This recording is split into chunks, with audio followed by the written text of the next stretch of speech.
welcome to MuggleCast episode 401. No podcast not found here. Nerd joke. Got you. 401, page not found. Oh, Andrew. Oh, God. That took me longer than it should have, but yes, nice work. I only had one chance to make that. 1 week to make that, and I pulled it off. And that was your delivery? You've Yeah, been I working know. up to this for a while? All right. Well, it only came into my head last night. Oh, okay. Yeah, I didn't have a lot of time to develop it. We're a scrappy production here. We don't have producers. We don't have a fancy studio. We're just sitting here with our own microphones. Don't have our own writers. We're just using our own brains. We are, however, saving for retirement. Yes, we are. Yeah. And maybe saving for Goblet of Fire Illustrated Edition. Oh, Yeah. maybe. There are a couple news items this week before we get to chapter by chapter. We're finally bringing back chapter by chapter after focusing on Fantastic Beasts, The Crimes of Grindelwald for so long. It's going to be nice to return to the original books.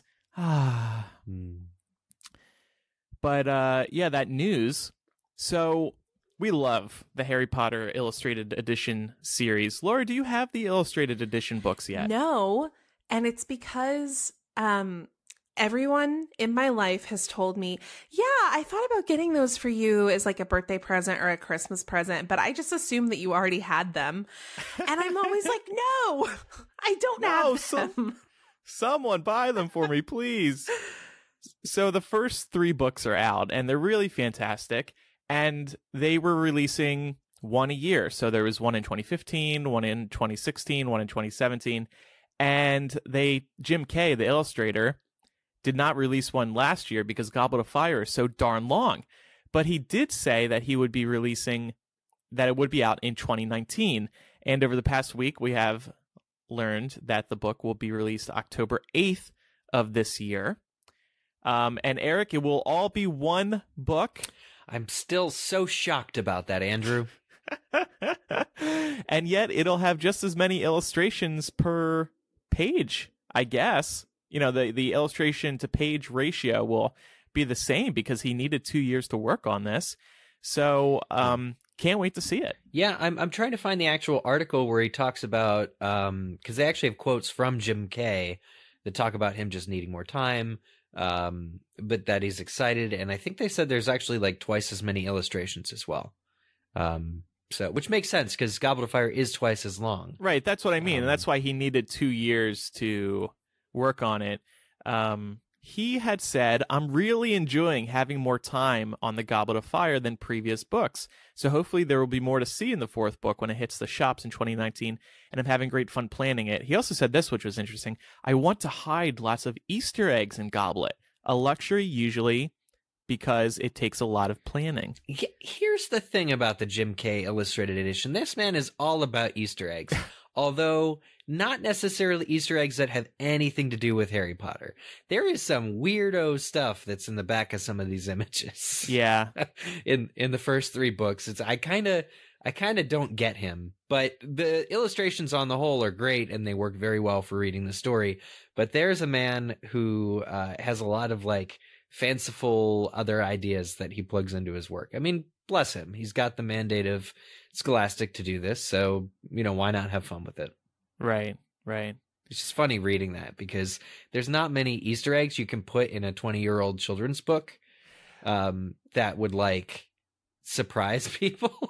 Yeah. Well, maybe he means just like references to prior books or something. I don't know.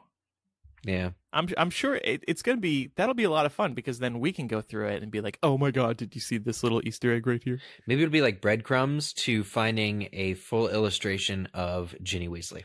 It would be like a scavenger hunt. Yeah, why are you all bent out of shape about this? Oh, me? Yeah, you were tweeting up a storm earlier this week. Oh, well, no, it's just the sheer fact that Harry Potter and the Chamber of Secrets Illustrated does not have a single painting of Ginny Weasley in it. And it's kind of shocking because she's the one who's possessed by the diaries, taken into the chamber, saved by Harry. It just seems a little shocking that you go through the whole book and not one portrait of Ginny. I like Ginny. You know, what's he got against Ginny?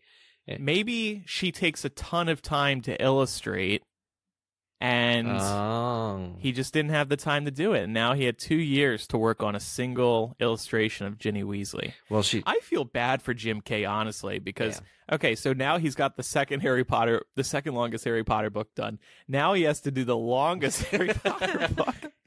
I mean, does he do anything else in his life than create these illustrations? I mean, I'm sure he's paid heftily to work up these. The illustrations are all extremely well done. They don't seem rushed, you know.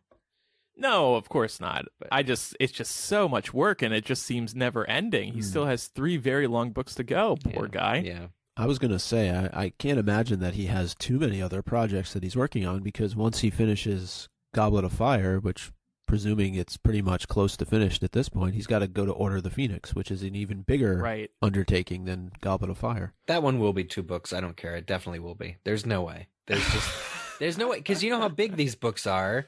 There's no way that they're going to bind 1,000 huge pages. It's going to be a coffee table thing. They're going to need to split it in 2. I'm not suggesting they'll sell them separately necessarily, but I think they will absolutely be 2 separate spines for that. So do you anticipate then that Order of the Phoenix will take 2 years as well? Yeah. 2.5. If not 3. Yeah. Well, I feel like they'll do 2 because they want to get it out before the holiday season. So it's either going to be 2 years or 3 years. Right. Because they'll want to put it out in like fall 2020, whatever. By the way, everybody, I would like to apologize. I made this 401 joke. I wasn't even right. Page not found is 404. Yeah, I didn't want to say anything. Oh, well, that's why you're all here. It's to correct me when I screw up. 401, though, is an unauthorized error. Oh. So, it's still valid. We're unauthorized. There you go. Mm-hmm. We are unauthorized. J.K. And Rowling saving for retirement. Definitely never been on this show before. Yeah, Eric, your 401k joke still works. So Okay. Yeah. There we go. And see, Andrew, now you have time to prepare for your 404 joke. No, I want it to be just as bad. He's hoping that we I'll all just forget. replay the 401 one, but record over the one. We also didn't introduce ourselves, but that's okay. Oh man, I'm just a Yeah, mess I was this wondering morning. about I'm sorry. that. Everybody knows who we are. Should we just redo the episode? No. Okay. On to some other news. Speaking of introductions, a new cast has been announced for Harry Potter and the Cursed Child on Broadway. They're taking over spring 2019.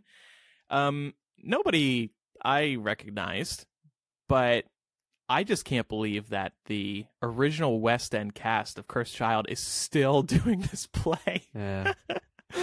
They're about to wrap up, of course, but yeah, that's been an amazing run for them, doing these 2 plays daily for 2 full years. It's the life of a Broadway actor. I couldn't do it. I'd be out after 2 weeks. Yeah, absolutely. We're talking about over 1,000 performances, 1,000 separate 2.5+ hour performances, not to mention it's in 2 parts for each of these actors in the span of their time on the show. It's insane when you think about it. Mm-hmm. It really does make you wonder how they prevent themselves from phoning it in. Like, excuse me, you've recited the same lines over and over thousands of times. How do you not get to the point where you're just sort of like, I'm a warm body, I have a pulse, I'm going to say these lines. I feel as tortured as Jim Kay. This never-ending work. No, yeah, I mean, that is a great point. So when it opened in the U.S., I saw it with Micah and Eric, and then I saw it again with Pat like a few days later. And I enjoyed it both times, and I'm grateful I got to see it 2 times. But I was also like, wow, this feels so fake to me now that I just saw it a couple days ago, and I'm seeing it again. It's the same exact thing. It's just stunning how they pull that off. I'm not saying they were pulling off a fake performance. I'm just saying it feels very fake when you see it again so soon after the first time you see it. But yeah, so congratulations to the original Cursed Child cast on an amazing run. They were fantastic portrayals of these characters we know and love. And today, even still today, we hear from people who have seen Cursed Child, and they're like, wow, that is so much better than just reading the screenplay. Yeah. So it continues to just wow everybody. Yeah, I got a friend who saw it this week in New York and really loved it. Good. Mm-hmm. Before we continue, it's time for a word from this week's sponsor, Robinhood. Robinhood is an investing app that lets you put your galleons to work. They let you buy and sell stocks, ETFs, options, and cryptos, all commission-free. Now, words like stocks, ETFs, options, they might scare you away. How do I do this? But that's what's so great about Robinhood. They strive to make financial services work for everyone, not just the wealthy. It is a non-intimidating way to invest for the first time with true confidence. I use Robinhood to invest in a few stocks, and I love how quick and easy it is to place a trade. In fact, you're able to do it in just 4 taps on your phone. So who do you invest in? Well, for starters, we all have certain companies that we adore. You can invest in them. But if you need some other ideas, Robinhood's web platform also lets you view stock collections, like the 100 most popular stocks or entertainment stocks. You can invest in the companies and ideas you believe in. And now, yes, it has been a turbulent time in the stock market, but that works in your favor. What's the classic saying? Buy low, like stocks are right now, a little bit, and sell high. This is such a great app, and it was so necessary for something like this to exist so we could all get in on the action. Robinhood is giving listeners a free stock like Apple, Ford, or Sprint to help build your portfolio. We're not kids anymore, y'all. It's time to start investing. Sign up at mugglecast.robinhood.com. That's mugglecast.robinhood.com. So, we are going to return to chapter by chapter this week. We are returning to Harry Potter and the Half-Blood Prince. On episode 392, we did chapter 12. And to remind everybody of what occurred, I thought we could share the 7-word summary that we had created in that installment. Because they're so informative of the whole chapter. They're so definitive. Definitely. Yeah. Our 7-word summary was, Draco is trying out poison necklaces. Hooray! So there, you're all caught up. Reminds me of the Red Stripe commercial. Have any of you seen that? Oh, yeah. Hooray, beer. The Jamaican lager? Mm-hmm. Yeah. Oh, yeah. No, I haven't seen those commercials. Huh. You should look it up on YouTube. All right, I will. All right, so let's do a 7-word summary for this chapter. I will start. Tom Is very disturbed. Um's not my word. Don't use Too late. No, I'm kidding. All I get are these like linking words. Bi. Bisexual or BY? BY. Just checking. Okay. Albus is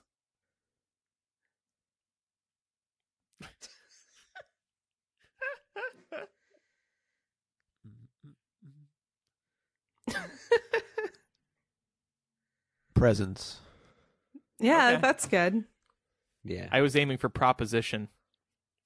Mm. That's good. I like it. Good stuff. Publish it, tweet it to J.K. Rowling, send her out. You know, Laura, I know this isn't how 7-word summary works, but did you put the other one in here? That was your suggested 7-word summary? Yeah, so I was prepping for the show last night, and I guess I sort of blanked out and thought that we were each supposed to come up with our own 7-word summary, so I did. And then I got in the doc this morning and was like, oh, crap, that's not how we do it. So I quite liked yours if you'd care to share it. I don't remember exactly what it was. It was like using gin to social engineer into orphanage. Yeah. Oh, I like that, especially because I like gin. Me too. All right, we're replacing this segment. Laura's just going to come up with a 7-word summary. Every week Laura's you're on. 7-word summary. Yeah, That's so I like it. boring. Kidding. So walk us through this chapter, Micah. Yeah, so chapter 13, The Secret Riddle, and it actually starts out with Harry's, I don't even know what number, attempt to try and convince Ron and Hermione that Draco is the one responsible for everything that's going wrong in Hogwarts these days.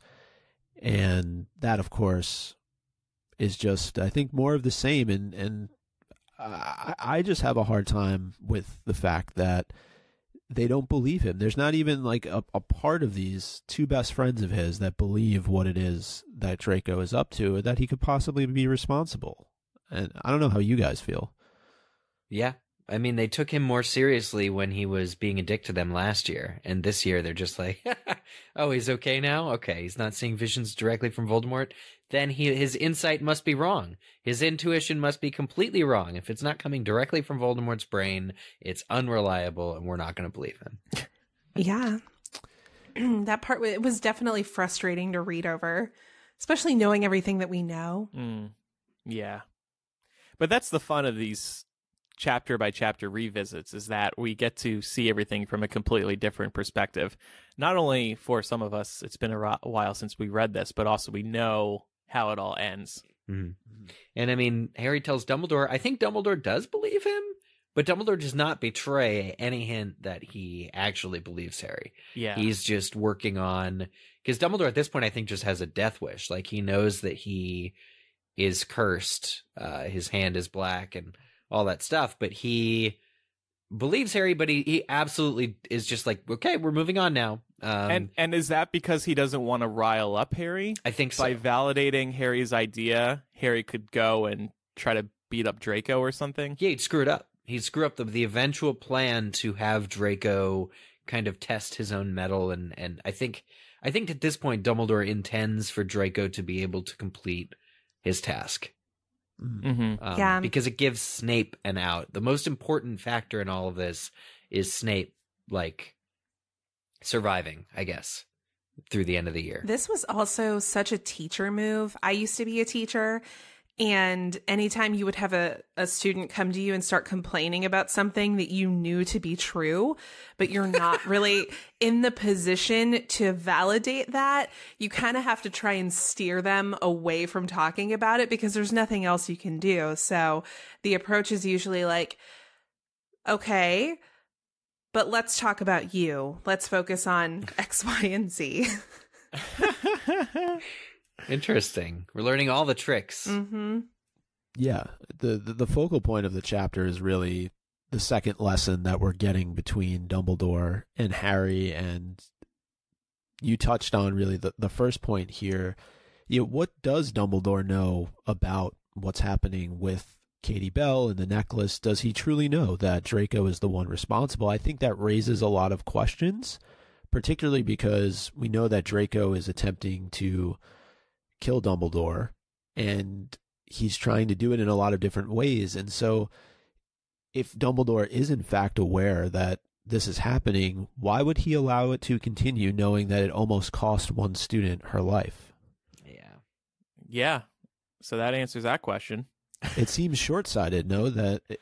Or does he really only care about Harry at the end of the day? Well, it's dangerous. The collateral damage is astounding. Like, just the idea that Draco can accidentally kill Katie, or he Imperius cursed Madame Rosmerta. Like, that's a crime that could get you sent to Azkaban alone. It's just that Draco's been given a blank check, not just by Dumbledore, who probably definitely knows what he's up to, but Hermione and Ron are just not interested in what Harry's saying, and they're giving him a pass, even though they witnessed him in Diagon Alley behaving strangely. They're just, everybody's willing to, like, forgive Draco, and that's the only thing that allows Draco to get as far as he gets in this book. But isn't there the fact that we know that Draco's sort of doing this half-heartedly? I mean, we know that, I don't know if it's kosher for me to bring up points from later in the book, so I won't. It's okay. But we know that later on, Dumbledore kind of calls him out for that. And is like, hey, if you had really wanted to kill me, you could have done it. But you made these sort of half-hearted attempts all year because your heart's not actually in it. So it could be that Dumbledore is well aware at this point that Draco's not really trying. He's sort of, kind of trying to, like, check the boxes of, like, I did this. That way he has something to deliver to his family and to Voldemort to say, like, hey, I am trying to kill him, but he is one of the most powerful wizards in the world, so give me a break. I think Dumbledore is ridiculously dumb to, like, be goading Draco like that at the end of the book, but at that time he wants to die. I very much do. Like, I understand him characterizing the actions as your heart's not really in it, but Draco got the necklace. The necklace could have absolutely killed Katie Bell, as we get into in the beginning of this chapter. Dumbledore tells Harry if more than just the tiniest portion of skin of like her ungloved finger touched the necklace, if more of her hand had touched the necklace, she would have died. And as it stands, she's in the hospital wing for like several months. So I think it's unfair and a little bit ridiculous for Dumbledore to say Draco's heart isn't in it, because it sure as hell feels each time that Draco is trying. It is sort of an elaborate plan to Imperious curse the barmaid, to Imperious Katie, to giving a very cursed necklace to... I mean, these are all real events with real people that could have died. He's trying from a distance, though. He's not going straight up to Dumbledore and trying to Avada Kedavra him. So yes, his heart is in it, but not fully. Because if it was, I think he would attempt a more direct kill. Mm. Maybe. Yeah. And also, I mean, I think you're right, Eric. And this kind of goes into the point of like, Hogwarts is actually a very dangerous place. And dangerous things happen at Hogwarts all the time that kind of don't make sense for a school that caters to underage children. So yeah, I mean, I think that could go to a larger discussion about Dumbledore's sort of lackadaisical approach towards student safety. Yeah. And it's difficult when you have a book series where it is a school of magic, which is all exciting, but it's also a front for the next Wizarding War. Mm-hmm. Like, these are the front lines. The battles are being fought here at this school. And so things like this are bound to happen. Mm-hmm. Do we ever find out, though, what the intention was for Katie with the necklace? I mean, what was she going to do? Just walk up to Dumbledore and throw the necklace at him? Well, that's what we were trying to figure out last episode. Like, I was also concerned about it getting past Filch's secrecy sensors, dark magic sensors. Yeah. Well, and I think it just... that's another point to suggest that Draco's not really trying, because he knows that she's going to have to go through, you know, what's effectively security to get back into the school, and that necklace is not going to fly under the radar. Yeah. So he can say, well, I tried, but I'm just a kid. I didn't know that wasn't going to work out. Mm-hmm. I think Draco thinks his life is very much on the line, and it probably is. Voldemort, I think, says as much. Or Snape agrees with Narcissa that Voldemort doesn't care if Draco lives or dies in his task. And that's a sad place to be in. I think it is in Draco's best interest to actually try, though, which is why I don't really believe Dumbledore at the end saying his heart isn't in it. I get what he's saying. There's some good in Draco still. Dumbledore wants to bring it out. But these attempts are real attempts. For sure. Even though they're not well thought out. Yeah, and it is a bit of catch-up that goes on with Dumbledore and Harry. They talk about Katie. Then they also talk about Mundungus and Harry's run-in with him in Hogsmeade. And Dumbledore makes the promise that Mundungus will not run off with any more of the Black family heirlooms. And I can't remember when we did this chapter if we called out the fact that Mundungus may already have the locket, but this is just important for future reference when we get to the end of this book and into Deathly Hallows, that, in fact, Mundungus has run off with something that's very important to the series, and it's also one mention in this chapter of a Horcrux. Oh. Hey-o. Yes, yeah, for sure. Slimy dung. And I know you touched on this a little bit, Eric, earlier, but we did get a Black Hand reference. Yeah. I believe it's the third one thus far. I tried to go back and look at our other show documents to see. I know we were trying to keep track of how many times his Black Hand is mentioned, and he kind of pushes that story aside. Until he dies. His hand is like gone at this point. I mean, J.K. Rowling paints a very grim picture for that hand in this chapter. Definitely. So we're about to go and enter Dumbledore's memory of his trip to Tom Riddle at the orphanage. But prior to that, he almost pulls up a memory on the surface of the Pensieve. And I was wondering, how is that different from kind of diving headlong into the memory. I thought it was very cool to be able to see it kind of play itself out in the way it did with Burke and his interaction with finding out about the locket and the fact that Burke was this really sleazy salesman who, conned Tom Riddle's mother for that Slytherin locket. And again, it plays more into the overall story that we're going to learn more about. But what did you think? Is this the only time that we see this like surface level memory, like that accessing it in that type of way? It reminds me of how on an iPhone you can force touch like a music album or a text message conversation, and it'll pop up. And as soon as you pull your finger away, it'll disappear again. Or you can press your screen harder and dive into it. I think that's this iPhone feature was based on the surface level memories that J.K. Rowling wrote. I'm unfamiliar with that trick. I got to try that next time I'm listening to a music album. 3D touch, force touch, whatever they call it these days. Yeah. But yeah, I'm a nerd. But yeah, it was cool. But actually, I was also a little confused by it as a reader because it happened so quickly that you almost don't realize what's happening. Yeah. J.K. Rowling like barely introed it. Do we find book 4? We find the Pensieve in book 4, right? For the first time, and it's the Barty Crouch Jr. trials.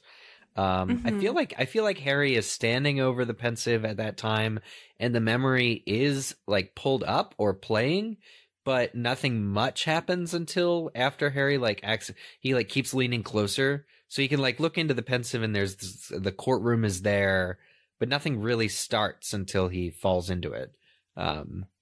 But I feel like maybe it's the same thing. Like it did, in fact, start playing or whatever while he was still standing over it. So you can watch memories that way.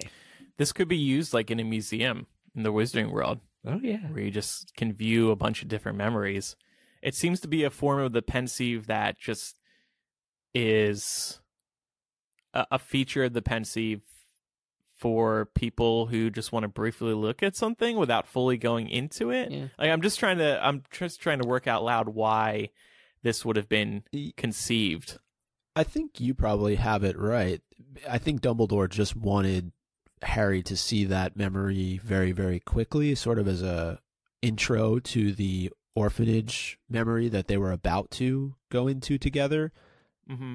Because it tied back to the last time they had their lessons together, and then also set up what was about to take place. So I think, it was just one of those quick things that needed to happen, and Harry didn't need to go sort of full immersion into the Pensieve. Right. So that would be my guess. And it also gives us the information that, yet again, something that is sold at Borgin and Burke's is not to be taken lightly, because Dumbledore again mentions the necklace was likely sold from there as well. So it's just reinforcing the importance of Borgin and Burke's in this particular book. We know with the Vanishing Cabinet, that's going to play a role later. So just an important piece there. Dumbledore also describes his memory as, quote, rich in detail and satisfyingly accurate. I'm wondering, is this Rowling trying to assure audiences that all of Dumbledore's guesses, which he makes many of this book, are accurate, are to be believed? I thought it was interesting for Dumbledore to say that. Like, Dumbledore does have an ego about him, so I can understand it from an ego perspective, but I also think, like, for a reader, it's a good way to feel assured that these memories do serve the purpose of this story and the direction that Dumbledore is taking Harry. Yeah, I think you're exactly right, Andrew, as far as what we're supposed to take from that comment, Dumbledore tooting his own horn. But I thought the magic of the Pensieve was that it takes any memory and really fleshes it out with the peripherals, like the details. Like you could walk to the back of a room where students are taking an exam and listen to what they're talking to each other about, even though the original hearer couldn't necessarily have overheard it, like they do with Snape during the owl lesson in book 5. So Dumbledore having a decent memory or a stronger memory or more fleshed out is not really of any benefit to the Pensieve, because the Pensieve's going to treat it mostly the same, right? Mm-hmm. So he's just tooting his own horn. That's true. But it's also a good comment for him to make because of all the guessing that he is doing in this book. I was going to say, I think it also sets up what's to come later on when they enter a memory of Slughorns that is not necessarily satisfyingly accurate. Okay, that's very good. True. Yeah. Yeah, and I mean, it seems like Dumbledore's working really hard to sort of set Harry up during these lessons to be prepared for what's coming. So, I mean, it just seems like this was an attempt to sort of protect this memory in terms of its reliability, so that later on Dumbledore can point to Slughorn's memory and be like, hey, this is very different because this has been tampered with. Yeah. Yeah, I mean, Harry's only got like a 5th grade science education, but Dumbledore's teaching him the scientific method. Like, Dumbledore's teaching him how to deduce what to do and what the future holds by leading him down this path that is very, like, the way J.K. Rowling writes it in this book, it's one of the highlights of the book, I feel, at slowly eking out what it is that Voldemort did to become immortal. Yeah, for sure. So we enter this memory, and we immediately are on the streets of London. Dumbledore is walking up to this orphanage where we know Tom Riddle is staying, and very polite Dumbledore. You know, this man was, you know, I think just on charm alone, he could have gotten information out of Mrs. Cole. I don't think he needed to do any sort of magic. And those great young Dumbledore looks. Who could say the purple suit? That purple suit. The plum purple suit. Exactly. So what are we to make of this situation inside of Mrs. Cole's office, the interaction between Dumbledore and her? Do we feel okay about it that he likely used magic to get the information that he wanted out of her? Also used a little bit of alcohol to get some information out of her? I had completely forgotten about the gin, and I'm a gin drinker right now. So I was very excited to see that, and I wonder if J.K. Rowling really likes gin. I'm going to have some gin right now to celebrate. At 8 a.m. After 3 glasses, Andrew, does it a part of it slip out the crack of your mouth and drip down your chin like it did for Mrs. Cole? Yeah. And I can't stop complaining about Tom Riddle. Yeah, so I'm not sure he even needed to use the Confundus charm on her. And now maybe what I'm about to say was a result of the Confundus charm, but she seems ready and willing to get rid of the kid, to get rid of Tom Riddle. I mean, and, you know, getting back to, maybe you can relate to this, Laura. If you have a troubled kid in your school or your orphanage, and somebody comes along and is like, hey, I want to take this kid from you and bring him to a school, you might say, oh, you're going to take this kid out of my hair? And you know, assuming you trust that they're going to a good place. Sure, take him, please. No, actually, that's the opposite of what any caretaker of a troubled child should do. It should be very alarming to you as the caretaker of a child with issues that some stranger walks in off the street and says, hey, I want to take this kid away to this school called Hogwarts. I'm sorry, she has no knowledge of the wizarding world. That does not sound like a real school. So if somebody came in with their purple ass suit and was like, I'm going to take this child away, would you like some gin? I would, my sensors would be going through the roof. Even if this child is freaking, pulling off magic on people to torture fellow kids and steal stuff from them. Yeah. I mean, this kid has to be the worst of the worst. Why would you continue to want him? It's not necessarily that you want him, but as somebody who is sort of sworn an oath, you know, in your profession to care for children who don't have advocates, it's your responsibility to make sure that those children are cared for regardless of whatever circumstances might exist in their lives. And the reason for that is that children with problems like Tom Riddle had tend to be the most vulnerable because they're the ones that people don't want. So it's really easy for predators to swoop in and take advantage of them. Yeah. That's the need. That's why there's a need for the Confundus charm, for the djinn.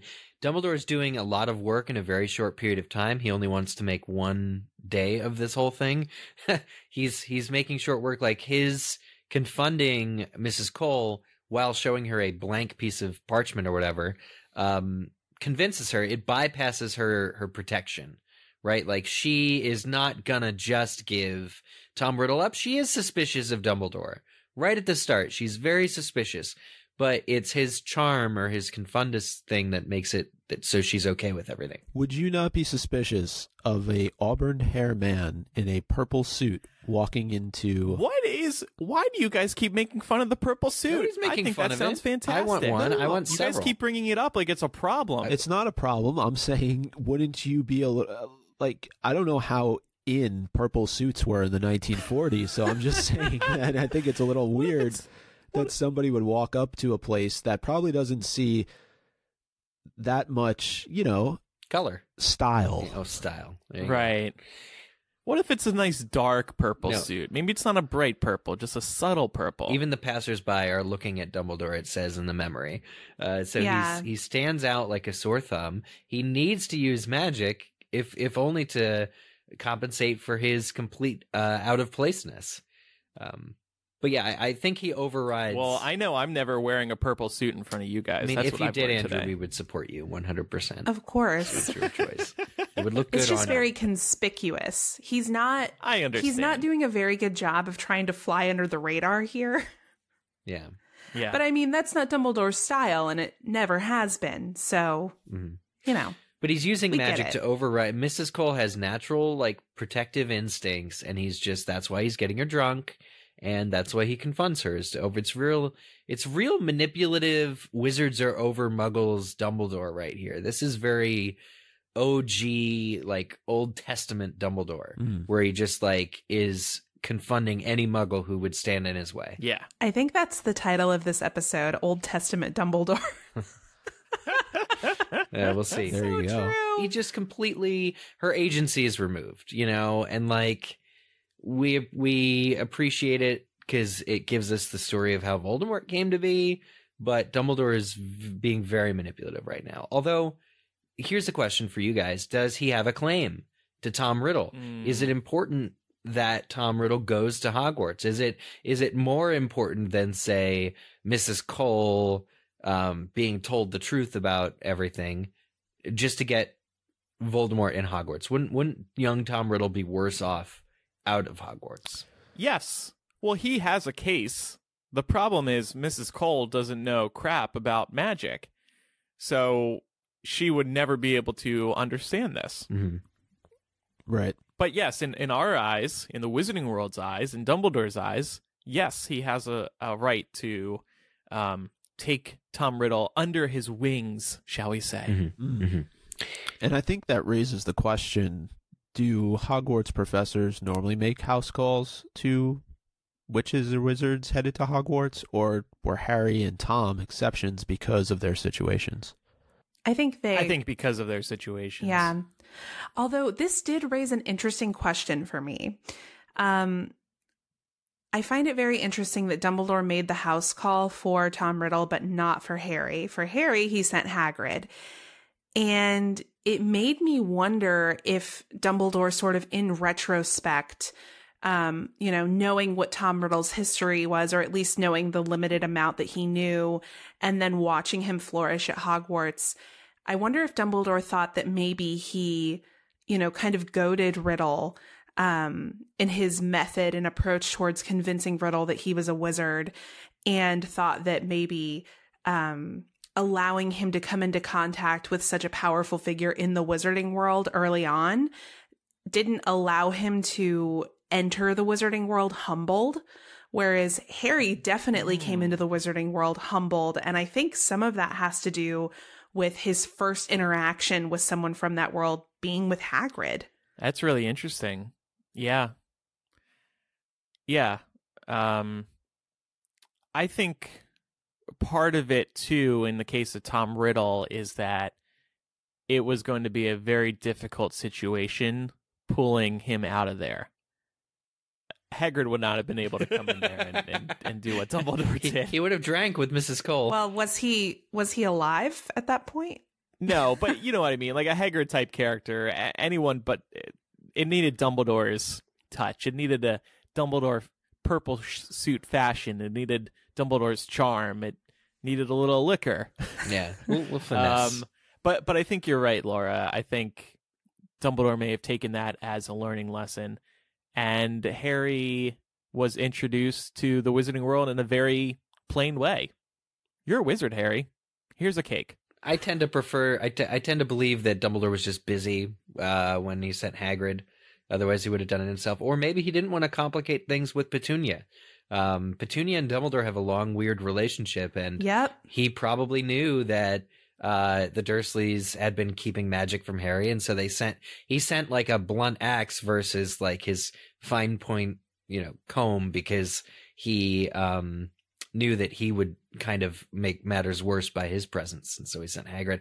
I just tend to think that him going to see Tom Riddle just has to do with sort of the back half of this conversation where he forces Tom to confront his past misdoings and just states as clear as day that stealing and that sort of behavior is not appropriate. You need sort of somebody to assume the authority over this boy, as Dumbledore does. It surprises me when Dumbledore says to Harry later that he didn't pay a close eye on Voldemort, or he didn't know then who he'd become, because Dumbledore seemed to trust his instincts well enough to frighten young Tom Riddle into not stealing. All it ended up teaching him was to be more careful about his bullshit, more secretive.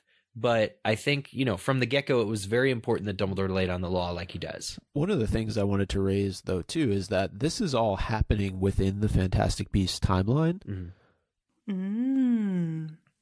Yeah. So Dumbledore must have found it very important work to go to this orphanage and to tell Tom that he was in fact a wizard and the whole spiel. But just given everything else that's going on at this time, I think that he wouldn't have done this unless it was absolutely essential. And I was just thinking back to, I saw Deathly Hallows recently, and I don't know if it's the same in the book, but when Voldemort goes to Nurmengard to ask about the Elder Wand from Grindelwald, Grindelwald says to him, "I knew you would come, Tom." And I just found it interesting that he refers to him as Tom as opposed to Voldemort. So is there a past history between these two? And is it not maybe just Dumbledore that comes to the orphanage to visit Voldemort? Wow. Oh, interesting. Yeah, maybe. Do you think also Dumbledore, seeing what's going on with Grindelwald, sees what can happen to a troubled wizard and where he can go with his power, and maybe that's why he wanted to come in and quote unquote save Tom? Attempt to? Or at least attempt to get him on the good side of things? Yeah, I mean, I think especially given the fact that Tom has exhibited extreme power for such a young age, he sees that potential. Yeah. Certainly for him to grow up to be, nefarious, although he admits to us that he had no idea how bad it was going to be at the time. Right. Yeah, he could see him as, okay, there's this troubled kid here. Dumbledore says he's been on our list since he was born to Mrs. Cole, I believe. And he's saying, well, this guy could be turned into another Dumbledore, or he could turn into another Grindelwald. Yeah. I better go save him and try to put him on my side. I mean, I assume, to your point, Michael, like if there is an orphan somewhere, like literally without any support and nobody else to come and call, they probably would send a wizard. Or, I mean, in the movies, Dumbledore's probably going to be headmaster by this time, but that is not book canon. He's not, the most important honcho at Hogwarts, so he can get away to do these sort of, house calls, social visits, that sort of thing. So what I love about this scene is that Dumbledore is delicately balancing gaining Tom's trust, showing him magic, allowing him to go to Diagon Alley himself, while remaining forceful by saying bad behavior won't be tolerated at Hogwarts. Yeah. You will call me sir. Mm-hmm. I thought this was brilliant because, as Harry mentions a couple times, he's surprised by the decisions that Dumbledore is making, the things that Dumbledore is saying to Tom. He's surprised by these things. But I do wonder, is Tom Riddle hopeless at this point? Is there any saving him? His ability to obey Dumbledore would suggest that maybe he could turn out good. He's not totally hopeless to the point where Dumbledore can't even get him to cooperate. But he's already so messed up. He's making people hurt. He's controlling them. Yeah.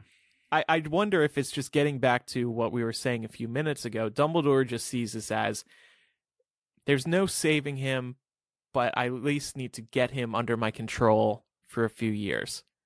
Could Dumbledore possibly think this kid is going to turn out okay? It's sort of shitty that he didn't turn out okay. I think you got to give these children structure. You got to give these children a purpose. And bringing Riddle to Hogwarts was one of the best things you could do for him, because he found, more of his kind. He found how to do magic. He learned all these great things. He chose to use it for bad, evil and stuff like that. But I think Dumbledore did the right thing by Tom as just like a human child. And it would not have gone well if young Tom Riddle had been left in the orphanage without really knowing who or what he was.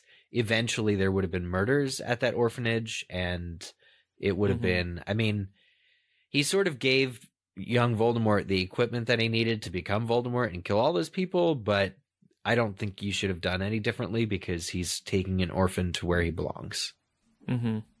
Yeah, I agree. I think left to his own devices in the Muggle world, not knowing that he's a wizard would have probably resulted in some similar outcomes. Although, he wouldn't have been able to harness the power of having wizarding supporters, but he already thought he was special, and he was using that to justify his behaviors already. Yeah. Mm-hmm. So he might have still grown up to be a genocidal maniac. Who knows? Yeah. And I think that he's already lost at this point, and there are a couple of things that he does to suggest that when Dumbledore is telling him to go and make sure that he sees Tom at the Leaky Cauldron. He hates the idea that somebody else could potentially share his name.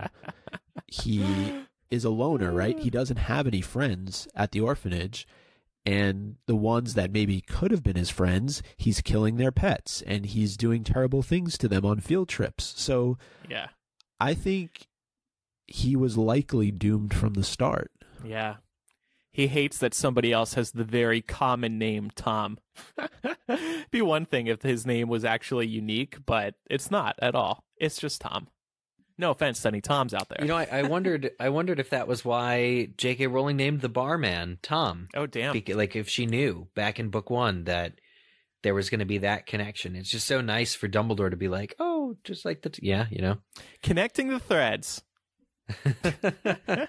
Maybe. There's also the mention of the mouth organ. Oh, God. We Americans find that disgusting. Just call it a harmonica.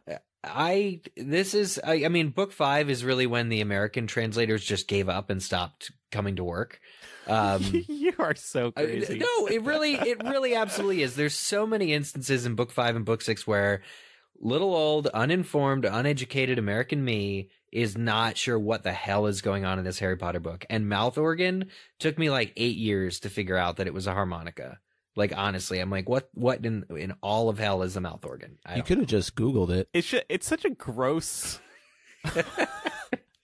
Because I'm thinking like organs, like human organs, I don't know. It's just such a gross description for your harmonica. I've got to a me. mouth organ for you. I don't know. I kind of like it, to be honest. Not mouth organ specifically, but I like that they stopped translating to, I'm doing air quotes here, American, because it allowed the books to feel more British. That's true. Let them be what they are. Yeah, they already felt British enough for me. I need my handheld one reading foreign literature. I really do. Like, I'm not even ashamed of it, but like seeing tap all over the place, seeing the "Are you mad?" I can't make the switch. No. Oh, stop. All right. Now I completely Okay. All disagree right. with you. I made my bed. Come on, you got to get cultured, man. You gotta enjoy some of that English slang. Yeah. Mm-hmm. Yeah. Okay. Are you mad? All right, new rule on the show. Nobody can ever say angry again. You have to say, "Are you mad?" I always Just, thought that meant drive Eric crazy. crazy. It does not mean crazy. angry. Yeah. Yeah, that's true. Speaking of the mouth organ, though, I think that it's important because it showed that Tom liked to collect things. And this comes up at the end of the chapter when Dumbledore is talking with Harry, because Harry was expecting the mouth organ to just kind of be sitting where the ring was previously. And Dumbledore makes the comment that the mouth organ was just, in fact, a mouth organ. And that, as for readers, I think you're supposed to start thinking that Horcruxes, essentially, but you don't know what they are yet, right? Yeah, trophies. And does this mean that Dumbledore went and tracked down the harmonica? Like, that he went to Billy Stubbs, who was in a blues band in some corner of the... Because he says... Oh, you mean just to prove the fact that it was just a mouth organ? Just a harmonica, yeah. He just, he kind of definitively states that it was only ever just what it was and not something special. So that probably means Dumbledore tracked it down. That might have been where Dumbledore was over the weekend. Mm-hmm. So I don't know. Yeah, possibly. There was actually a deleted scene from J.K. Rowling where Dumbledore busts out his own mouth organ and starts playing "Can You Dance Like a Hippogriff" on harmonica just to impress Tom. Nice. I thought that should be kept in. One of the other questions I had, though, there's this interaction between Dumbledore and Tom, and he's explaining to him that he is in fact a wizard. Tom says that it must have been his father who had magic, because if his mother did, she would have been able to save herself. And Dumbledore doesn't correct him here, and I don't know if that's because Dumbledore just at this point doesn't have the history of Merope, but I just wonder if he did, why he wouldn't tell him the truth. Yeah, I just don't think he knew. Yeah, it's unclear at this point how much of Tom Riddle's past he's worked out, whether or not he already has the memory from Tom Ogden. No, not Tom Ogden, Bob Ogden. Yeah, right? Mm-hmm. Bob Ogden, whether or not he has the mystery of Marvolo, Morphin, whether all that's sort of on Dumbledore's plate right now. It was the last memory we went into in the Pensieve, but it's unclear if he got it first or after this point. And I also think he just doesn't want to tell Tom how much he really knows about Tom's own lineage. Because I think that's where you get into danger territory of oh yeah, I already know that you are the last descendant of this, one of the founders. That would go straight to Riddle's head. He finds out eventually, but that would go straight to his head. That's a good point. Yeah. For sure. And also, again, he's dealing with kind of a petulant, big-headed child. Yeah. So he's Yeah. trying to keep sort of things on the straight and narrow while he's talking to him and not bring up details that might cause Tom to deviate Yeah. and, turn the conversation into something that it's not supposed to be. The whole point of this is to make sure that Tom is aware that he has a place at Hogwarts should he choose to accept it. End of story. Mm-hmm.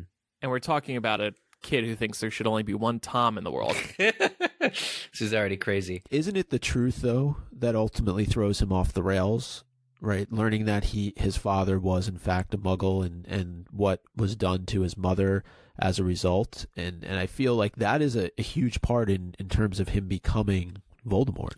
Yeah, it's natural to like have to hate your parents at a certain time, but the fact that once he learns that there's nobody around to comfort him is sort of problematic. Yeah. Well, he takes matters into his own hands. I mean, he goes and he kills his father and his grandparents. Yeah, at age like 15 or something. It's pretty messed up. But I think the other thing about Dumbledore is he's in listening mode. Dumbledore has very much learned probably a long time ago that if you just listen and let somebody else talk, they will inevitably reveal more information, or like he's analyzing where the whims of young Tom Riddle like take young Tom Riddle. So the conversation is completely guided. It's very subtle, but the conversation is completely guided to kind of unlock who young Tom is as a person. Yeah. It's really quite smart. Yeah. For sure. So then what is the point of this chapter? I mean, the information that's taken away from it, I think, is supposed to really set us up for learning more about Horcruxes, right? Yeah. And the fact that Mm-hmm. Tom liked to collect trophies, and our mind is supposed to be going in that direction. To me, that's really what the meat of the chapter was about. I think it's also about establishing context and about establishing yet another similarity between Tom and Harry, in that both of them spent the first 11 years of their lives unaware of who they were, and, you know, in situations that were less than ideal for children. Harry's being like mental and physical abuse at the hands of the Dursleys, and Tom's being growing up in an orphanage and having no idea who your family is and having no one come look for you. Mm-hmm. Totally. And not to mention this first meeting of two people who would one day want to destroy each other. Mm-hmm. It's a pretty crucial moment overall in the series. I also find it interesting that this was chapter 13, unlucky number 13. Mm-hmm. And in chapter 13, we're seeing Dumbledore's first meeting with Tom Riddle. Is this a coincidence, or did J.K. Rowling purposely set it this way? I mean, she probably could have moved this chapter. She could have put this a little later in the book. It didn't have to be chapter 13, since most of this is just a memory scene. So I feel like that may have been done on purpose. Yeah, it's intentional for sure. Yeah, Ugh. especially once we get to connecting the threads, which it ties directly to chapter 13 of Chamber of Secrets. Of course.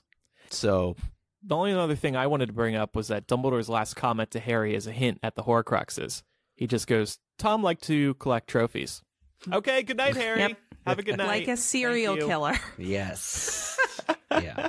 So he knows at this point. See, this is what bothers me, though, is that did he really need Slughorn's memory at the end of the day? Because clearly he's on to what's happening at this point. No. Right? Maybe it's to convince Like, Harry. yeah, but no, he doesn't need Slughorn's memory. I would agree with that. Unless it's for the number of Horcruxes. Well, yeah, Dumbledore's just a completionist.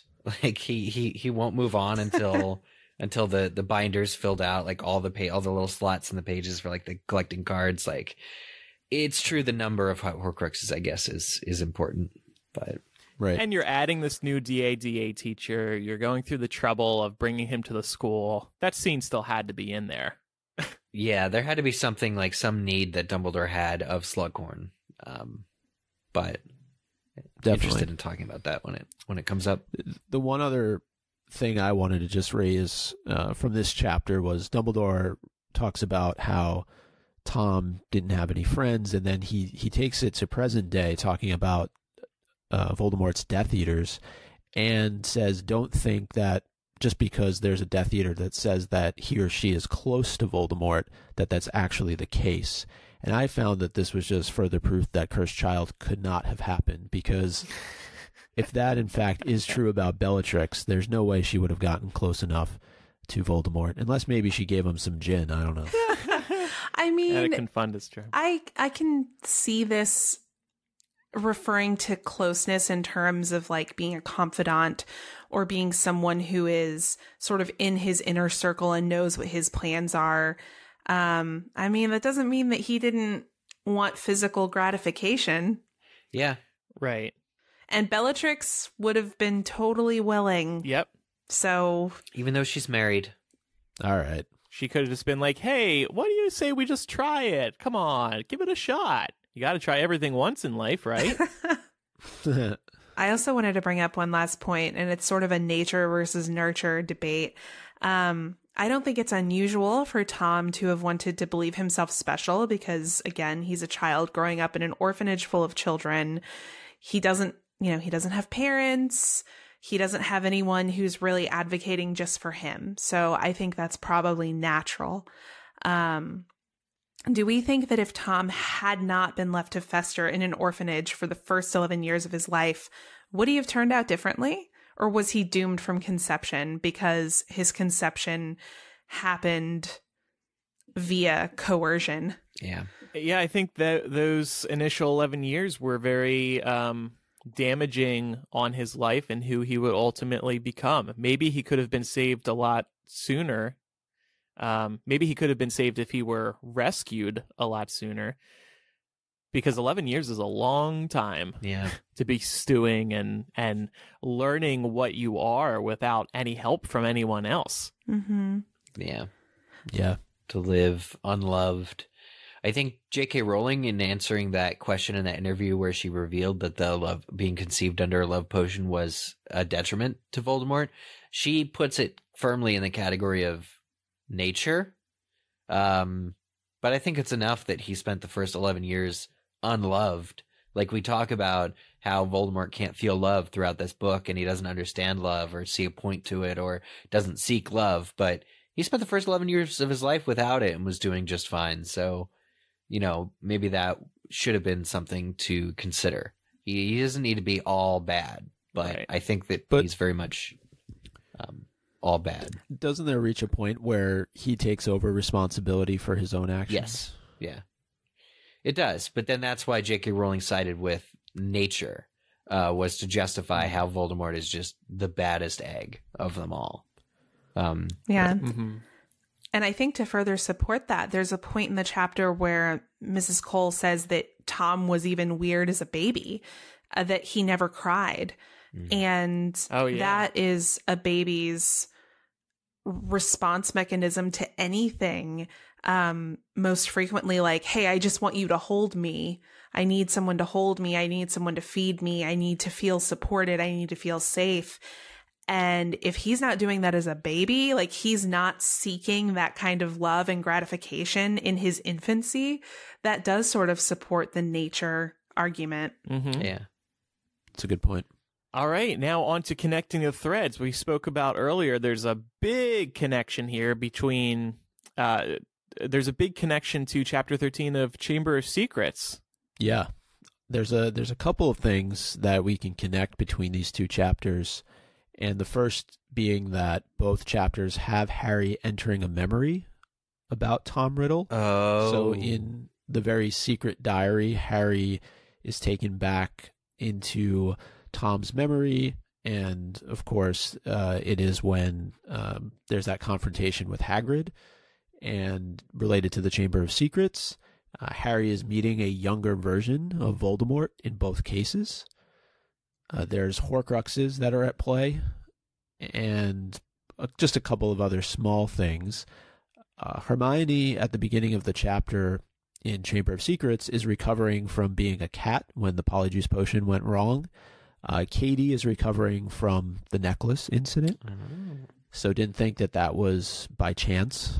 And then Dumbledore, no purple suit, but he is noted in both chapters to have auburn-colored hair. But no purple suit? I mean, that falls apart then. Well, he was no at Hogwarts. there. He wasn't out on the streets of London.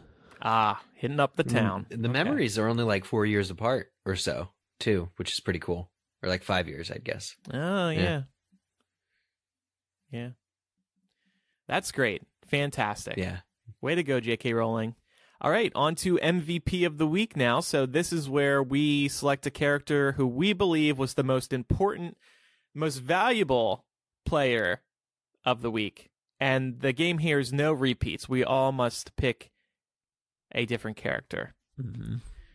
I'll go first. Mine is Mrs. Cole for dealing with a lunatic for 11 years. She deserved that gin. Despite what Laura said, I would be relieved if Dumbledore walked in and said, I'll take him off your hands.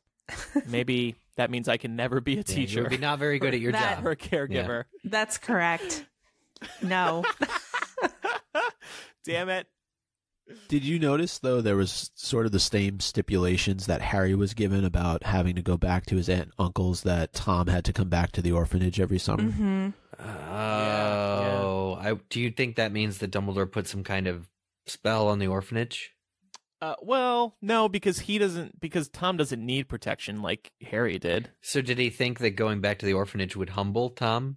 Again, like trying to build in these real world explanation or reasons for Voldemort not to stay at Hogwarts?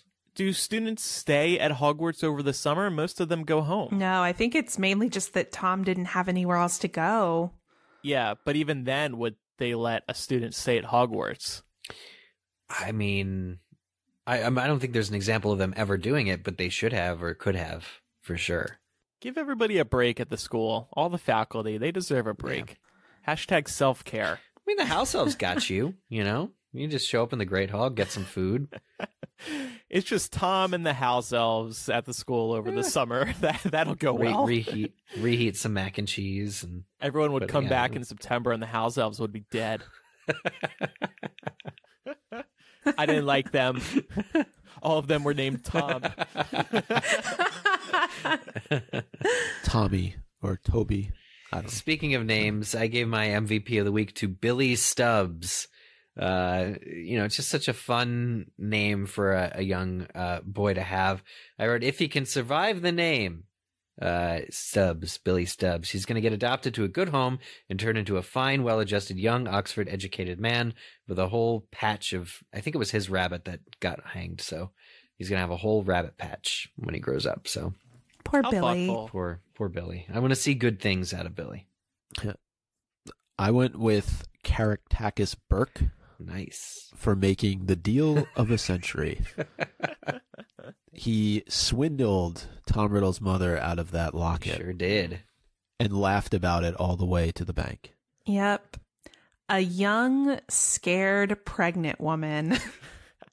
You must feel like a champion, Mr. Burke. I said Ron and Hermione for not indulging Harry's fantasies of a Malfoy witch hunt. Even though Harry was right, I don't think it would have helped. No, you're right. It wouldn't have helped. Wouldn't it have helped? It's too soon. He's got other things to do besides going after Malfoy. Like what? Yeah, and I think going after Malfoy in the way that he wants to probably would have thrown the story in a completely different direction. Yeah. Totally. And you get that in Deathly Hallows, kind of, anyway, so. Yeah. On to rename the chapter now. Harry Potter and the Half-Blood Prince, Chapter 13. You're a wizard, ready? I went a bit weird with mine. Harry Potter and the Half-Blood Prince, Chapter 13. Gin, never a Weasley. As in Ginevra Weasley? Ginny? I get you. Well done. Ginny. Was Ginny named after gin? I don't know. No. Maybe. Oh, people don't name their children after alcohol? Well, there goes my idea. Not typically. I mean, gin comes from flowers. Yeah. I went with Harry Potter and the Half-Blood Prince, Chapter 13. The mouth organ was only ever a mouth organ. Oh. Maybe one of the longest titles ever proposed. And I apologize in advance for this. Harry Potter and the Half-Blood Prince, Chapter 13. I'm going to Hogwarts tomorrow. To the tune of Tomorrow from Annie. Keep singing it, please. That was beautiful. No. Tomorrow.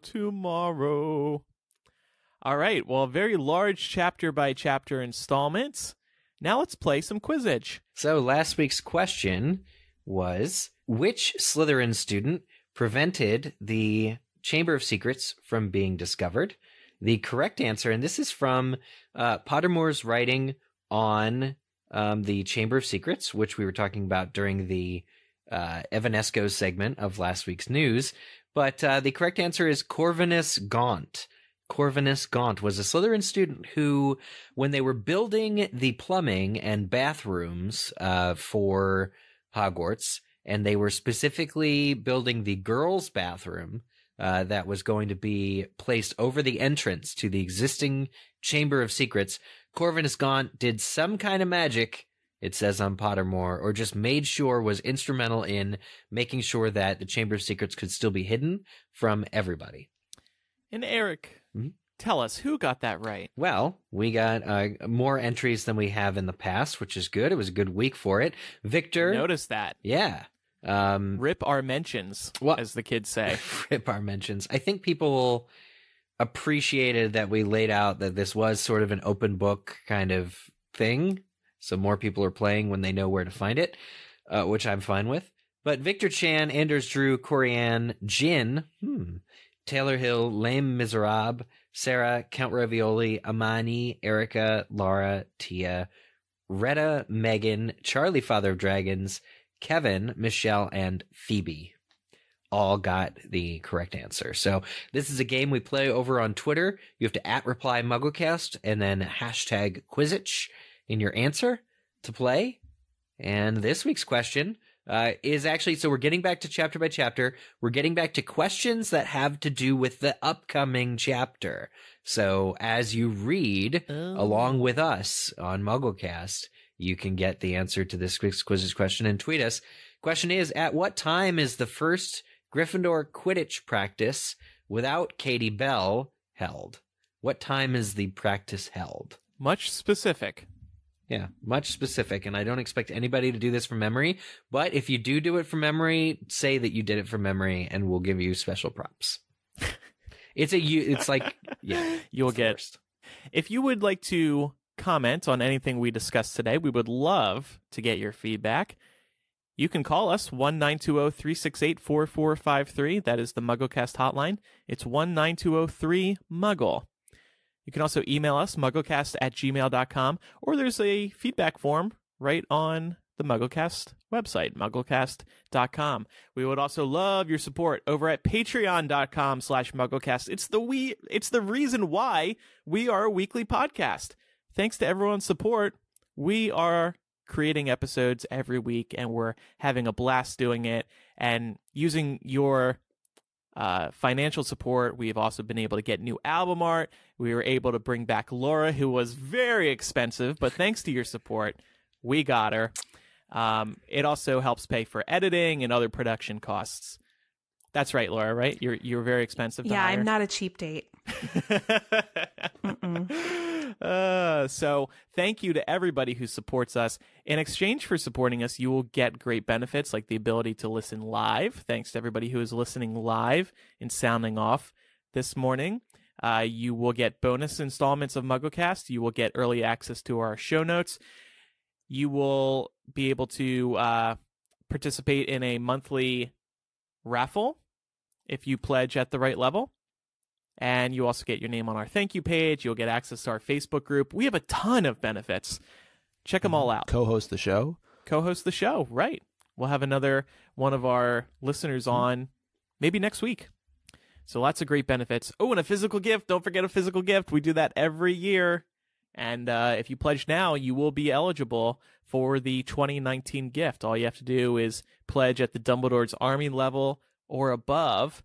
And if you stay pledged there for a few months and remain pledged once we do the 2019 gift, you'll get the 2019 gift, which is still to be announced. We're working on it. We have some cool ideas. All right. Thanks, everybody, for listening. I'm Andrew. I'm Eric. Micah. And I'm Laura. Let's do it one more time since we missed it at the beginning. I'm Andrew. I'm Eric. Micah. And I'm Laura. Let's do it a third time just for fun. Thanks, everybody. We'll see you next time. Goodbye. Bye.